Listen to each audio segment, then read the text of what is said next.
Can you believe that Apple's already making the iPhone 13? Whatever happened to the iPhones 12, 11, 10, all the way to the original iPhone 1? Phones are outdated as soon as they're released. I mean, I'm a 15-year-old with an iPhone 7, and that sounds ancient. So what happens to all these old phones? Where do they go? Well, a Seattle-based e-waste watchdog group called the Basel Action Network, BAN, has been tracking the old recycled devices for nearly 2 decades. In that time, they found that many recyclers were simply exporters. Most of the public still thinks a recycler is a recycler and that they're going to recycle it right there in America. They're really exporters, and they don't care what happens at the other end. Sadly, the e-waste has been sent to developing countries like China and Mexico. So the question is, are these phones actually being recycled?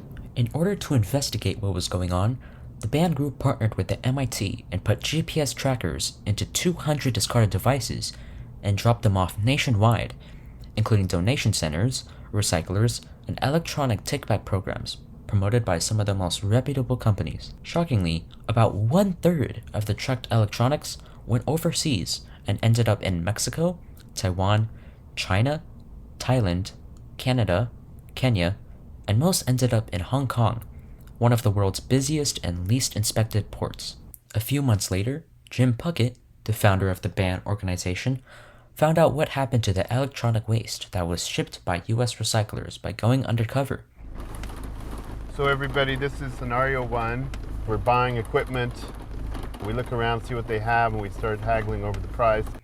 Here, he followed one tracked printer to a huge e-waste scrapyard in Hong Kong called the New Territories. Many of the workers here handled toxic materials from the e-waste without protective gear.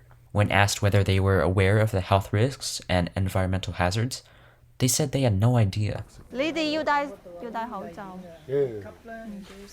I asked him that if he knows the wipe tubes are dangerous. He has no idea. Puckett was also shocked to see a laptop with an LCD screen there labeled as the property of LAUSD, Los Angeles Unified School District. The discarded electronics he found in the New Territories were not just from US schools, but also from US police departments, jails, hospitals, and libraries. In 1989, the Basel Convention was written. This is an international treaty aimed to stop the developed nations from exporting e-waste to developing countries. Unfortunately, after over 30 years, the US remains the only developed country that still hasn't ratified this treaty.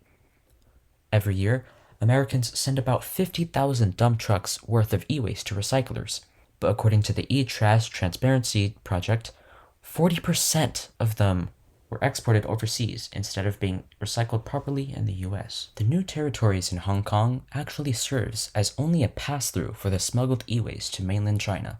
What the US exporters do not know or care about is how the e-waste they exported will be handled at the other end. Here's the world's biggest e-waste scrapyard of the Guiyu villages in southeastern China.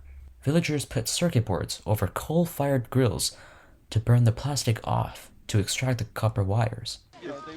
Here are the wires ready to be burned. Here the resulting copper scrap. The burned residues and discarded debris were dumped by water, making the water undrinkable and the air poisonous. These scenes in the documentary took place in 2001, but even now, little has changed. Shocking, isn't it? They also achieved gold by putting computer chips into strong acids. The workers were exposed to highly corrosive acid fumes, toxic sulfur dioxide, and chlorine gases without protection. Studies have found that the e-waste industry caused this region to have some of the highest levels of carcinogens and dioxins in the world. However, people there were unaware of the negative impacts of the imported e-waste on their health, air, and water. Since 2018, in order to bring down the country's carbon footprint, China has dramatically reduced the recyclable imports from the US through a border control operation called Green Fence. This change inevitably affected the US quote-unquote recyclers. The shipments of American recyclables to China decreased by 36% in the same year. With the growing amount of e-waste generated in the US, yet much of it cannot be exported for cashback as before, the recycling business has been seriously affected. Because the US doesn't have enough recycling facilities, many waste processors start dumping all kinds of recyclables into the landfills nationwide. So this begs the question, are we even recycling our phones when we hand them over to the collection sites? Not necessarily. Then what can we do with our old phones, computers, or printers? Here are a few do's and don'ts. First, don't throw them in the trash. The heavy metals and hazardous materials in the e-waste can cause serious environmental and safety concerns. Second, don't store them at home. The obsolete phones and devices contain valuable recyclable resources, such as precious metals like gold and silver. What you can do is to reuse and recycle. Either give your unused devices to your friends, family, schools, or charities who can reuse them, or you can recycle them. However, instead of blindly trusting recyclers, use the eStewards certified recyclers.